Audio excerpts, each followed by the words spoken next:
पुनर्लिखित कहानी। रोटी की सच्ची गर्माहट। एक छोटे से गांव में एक साधु बाबा पधारे। वे अत्यंत ज्ञानी, शांत स्वभाव के और योगी प्रवृत्ति के थे। उनकी आंखों में करुणा की चमक थी और चेहरे पर सदा मुस्कान। गांव वालों ने उनका आदर सत्कार किया, फल, दूध, भोजन सब कुछ समर्पित किया।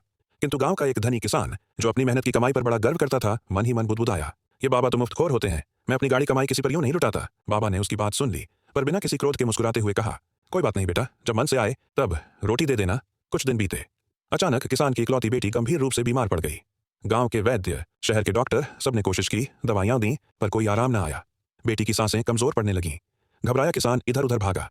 तभी किसी बुजुर्ग ने सलाह दी, जिस बाबा को तूने रोटी देने से मना किया था, वे सिद्ध पुरुष हैं, उनसे क्षमा मांग, आशीर्वाद ले, शायद तेरी बेटी बच जाए।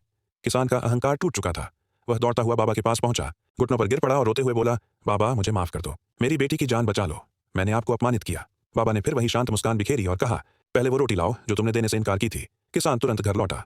उसने अपनी पत्नी से कहा, सबसे अच्छी रोटी बनाओ, ताजी आटे की, घी से चुपड़ी, मुलायम और गर्म। रोटी तैयार हुई। किसान उसे थाली में सजाकर बाबा के पास लाया। बाबा ने रोटी हाथ में ली, उसे सूंघा, फिर पास खड़ी एक गाय को खिला दिया। किसान अवाक रह गया।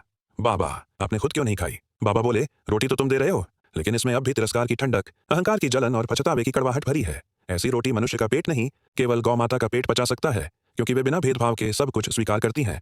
किसान की आंखों से आंसुओं की बाढ़ आ गई। वह बाबा के चरणों में गिर पड़ा। मैं अज्ञानी था बाबा, अब समझ आया।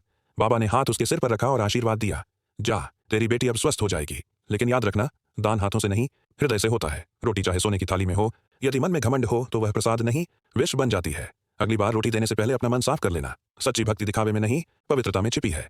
किसान घर लौटा तो बेटी उठकर बैठी थी, रंगत लौट आई थी। उस दिन से गांव में हर घर में यही सीख गूंजी, दान की असली गर्माहट रोटी में नहीं, दिल में होती है।